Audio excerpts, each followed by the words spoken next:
काहीच जुळाना म्हणून झालटा फाट्याला संभाजीनगरच्या 1 घंटा धनंजय मुंडे त्या आरोपींची वाट पाहत थांबला. हे धरलेले 2. त्याला अर्जंट मुंबईला जायचं होतं जणू. आता हे खरं असन खोटं असन तपास करा. आम्हाला मिळालेल्या माहितीवर आम्ही तुम्हाला बोलतो. तिथं थांबला. मग त्यांनी सांगितलं मी तुला व्यवस्था करून देतो. ते काय सापडा तो मला म्हणल्यावर काही खरं नाही असं तसं काहीतरी झालं त्यांचं. म्हणजे मी गोळ्या ते तुम्हाला सगळं पोहोच करतो व्यवस्थित कसं करायचं जा.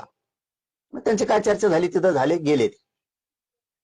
हे बघा याच्यात पुन्हा यांची वारंवार धनंजय मुंडे संघ भेट झाली. त्याचा कुठंतरी सह्याद्री रेस्ट हाऊसच्या समोर कोणतं तरी निकेतन आहे तिथं बिल्डिंग. ही गोष्ट हे भाऊबीजेच्या दिवशी हे आरोपी पुन्हा भाऊबीजेच्या तिथं जाऊन हे कट त्यांनी पुन्हा त्याच्या हाताने शिजिला तिथंच. याच्यात खूप जण आहेत.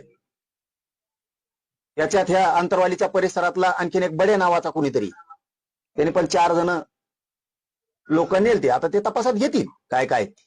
आम्हाला मिळालेली माहिती फक्त आम्ही सांगायला लागलो. आणखीन 4 आहेत त्याच्यात. म्हणजे एकूण हे 10-11 जणांचा स्टाफ आहे. तिकडचे काही, बीडचे काही, गेवराई तालुक्यातले काही, हे त्यातले तर धरलेत 2. आता हे नवीन तपासात ते पुढे येणारच आहे. त्याच्यानंतर सुद्धा त्याच्यात असा उल्लेख केला त्यातल्या त्या आरोपींनी असं काहीच व्हाय ना तुम्ही मला गाडी घेऊन द्या. आरोपी म्हणले आम्ही गाडीनं गाडी ठोकतो. मग हे म्हणला नवी देण्यापेक्षा गाडी, धनंजय मुंडे म्हणला नवी गाडी देण्यापेक्षा माझ्याकडे एक जुनी आहे आणि बाहेर राज्याच्या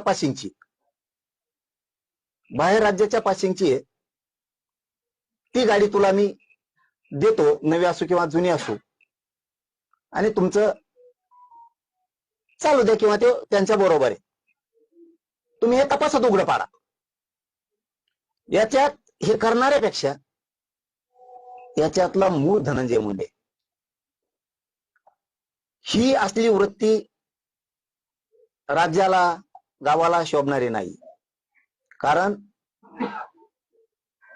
आशानं राजकारण होत नसतं. आशाने माणूस उंचीवर जात नसतो. माणसं पडल्यावर रिस लागते एकमेकाला पाडायची. घातपात करून खुन करून माणूस राजकारणात नाही मोठा होत. गोपीनाथ मुंडे साहेबांनी असं राजकारण नाही केलं. कारण तसं ते त्यांना बोललेला पण आहे. गोपीनाथ मुंडे साहेबांबद्दल सुद्धा त्यांनी अनेक सामाजिक लोकांचा उठाव केला आणि त्याच्यातून सामाजिक लोकांचं कल्याण केलं. हे काम केलं. हे नीच लोक मारतय किंवा डाव करतय असं संपवतय.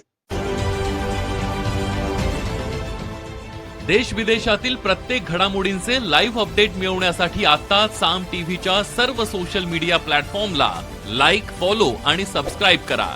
तसंच सर्व नोटिफिकेशनसाठी बेल आयकॉन प्रेस करायला विसरू नका.